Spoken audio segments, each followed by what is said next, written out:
Hey guys, welcome back to my channel, Carnivore Jo. I'm just gonna run through some of my notes that I had yesterday, that I noticed since I've been on Carnivore. It's actually day 8 today, but I didn't have time yesterday.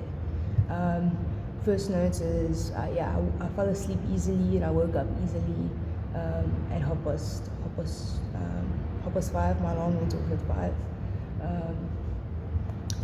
And I went to bed at like 11. My nose is starting to give me trouble. I don't know if I'm starting to get like carb withdrawals or with the keto flu. It's actually going through carb withdrawals.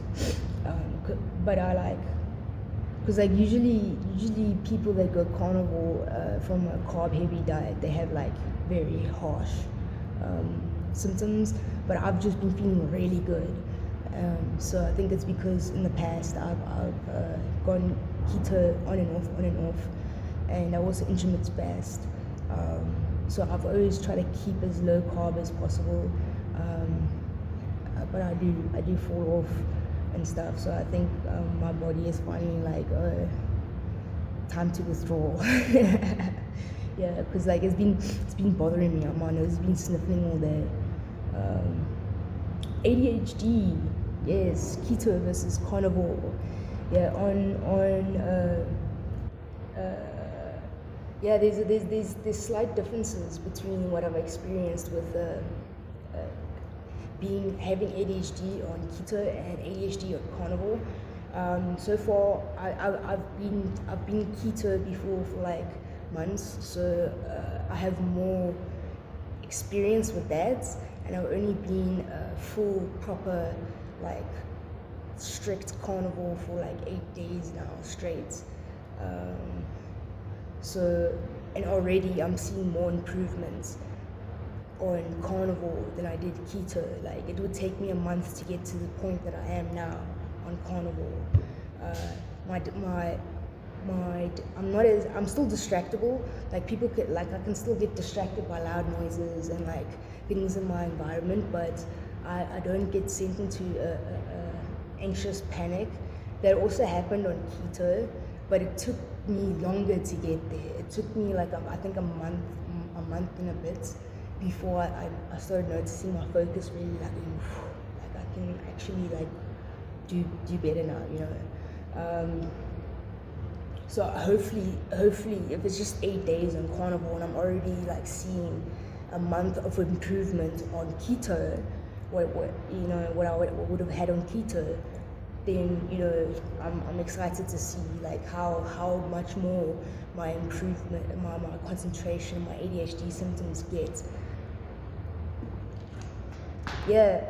On carnivore I'm falling asleep faster and waking up easier, and on keto that I didn't have as bad insomnia on keto, but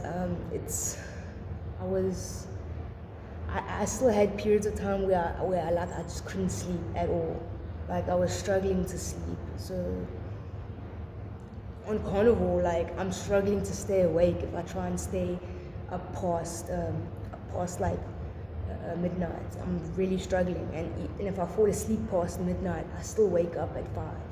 So that's getting your sleep sorted. It's just a massive improvement, guys. Just getting your sleep sorted, and I have been struggling with insomnia, so I'm actually surprised that like I basically don't have insomnia anymore. Like I'm struggling to like stay up and work, while past midnight I'm struggling to stay up and work, but I'm more productive during the day, so it's like bonus. Yeah. I've noticed my feet don't hurt when I walk on the gravel anymore. I think that's because I'm a barefooter, so I try and not wear shoes as much as possible. I do that because I don't want to deform my feet. I also don't want to deform my feet to damage my joints and my hips later on in life. Because statistically, for a woman, because our bone density gets less as we get older, to fall when you're past 60 is a big problem. So like I wear no shoes so my feet doesn't squash up together. Because when you wear shoes, your feet get compressed together, and so like your feet aren't using its muscles anymore. Just like they compressed together, and they're not using its muscles anymore, and the bones slowly start deforming and causing bunions. You know, there's the and like you need your feet for balance. That's what your feet are for, is to walk up straight and balance. And so if the more narrow your feet become, the harder it is to balance. And like if you're in your like late, like if you're in like your 60s and you're getting a bit older, you need all the balance you need, you know. It's like, because like if you fall, you might break something and never recover from it. But that's on the standard diet. That's on the standard diet, okay? Yeah, anyway, so that's why I'm a barefooter. And sometimes my feet would hurt when I'd walk on gravel, when it didn't before. And I think it was because I was swollen. But now it's like, it actually feels good to like squish my feet in gravel, because I've been barefooting for like 5 years now. And so my feet are pretty strong. If you want to barefoot, don't go straight away if you wear shoes all day, because you're gonna hurt yourself.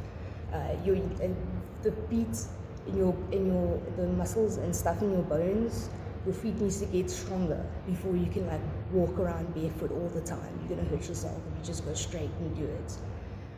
I noticed I still get irritable, but I'm surprised it took so long.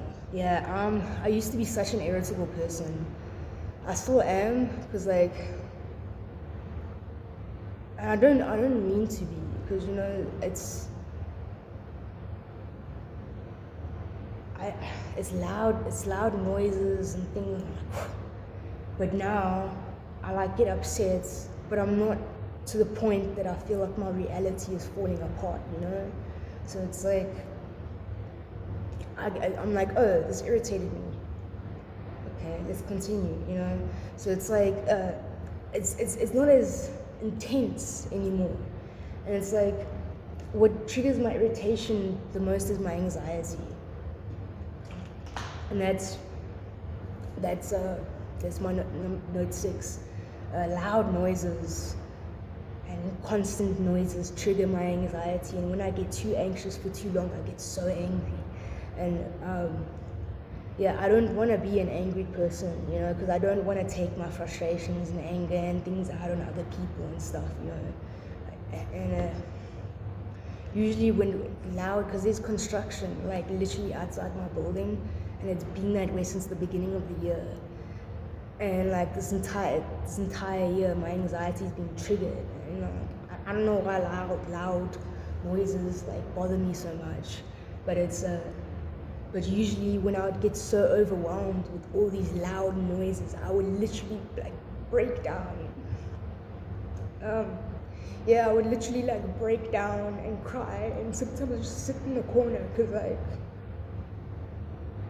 it was me, you know. Nobody else is bothered by all these loud noises.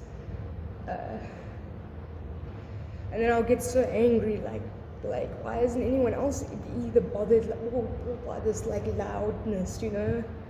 And it's like I'm literally having a panic attack over it. Why isn't everybody else bothered about it? So yesterday was the last day for exams for the most of the students in my buildings. But I've got my course requires me to have like assignments and stuff that that I can work on and things, and I also have a deferred exam.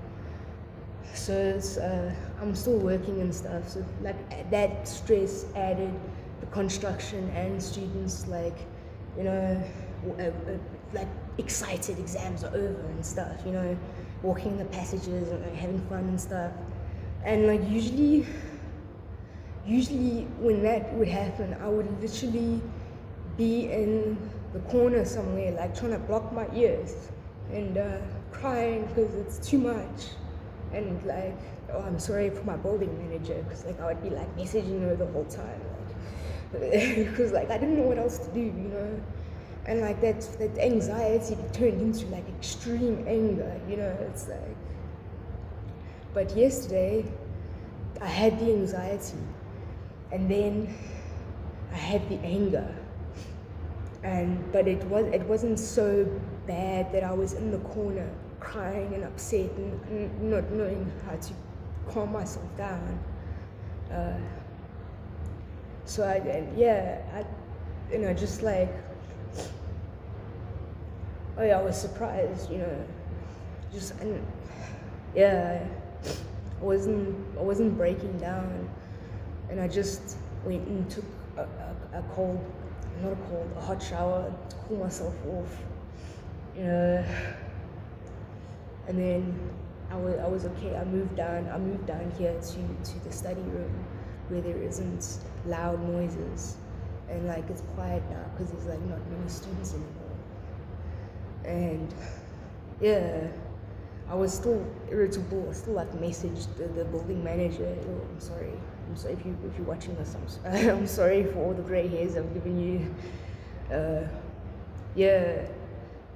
Because like honestly, I turned into a Karen when I'm in that state, you know. And it's like I can't stop myself because like I'm so anxious and I don't know what to do about it, you know. But now I'm just relieved, you know. I'm just relieved to be free of such intense anxiety. Yeah. You don't realize how much it controls you until it's gone, you know. Okay, my final note is my second final note is my muscles feel a lot bigger and more defined, but I'm not pushing as much as I used to. But I have been like severely like depressed most of this year, and like I haven't been going to the gym as much. And I used to go to the gym religiously to help manage my ADHD and my emotions and stuff.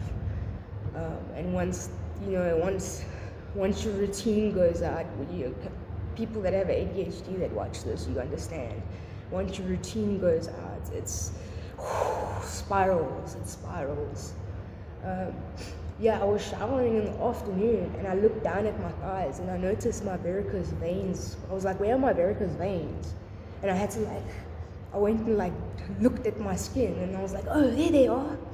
So like my varicose veins are like getting lighter,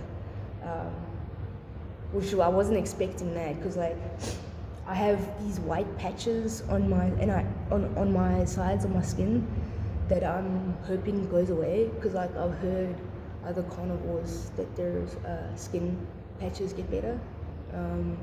So I was looking at that to see if my skin patches are getting better, and then I noticed my varicose veins are gone, and I was like, what? Those are my notes for today. For yesterday actually. Thank you if you made it this far in the video, and yeah guys, stay healthy and have a good rest of your day.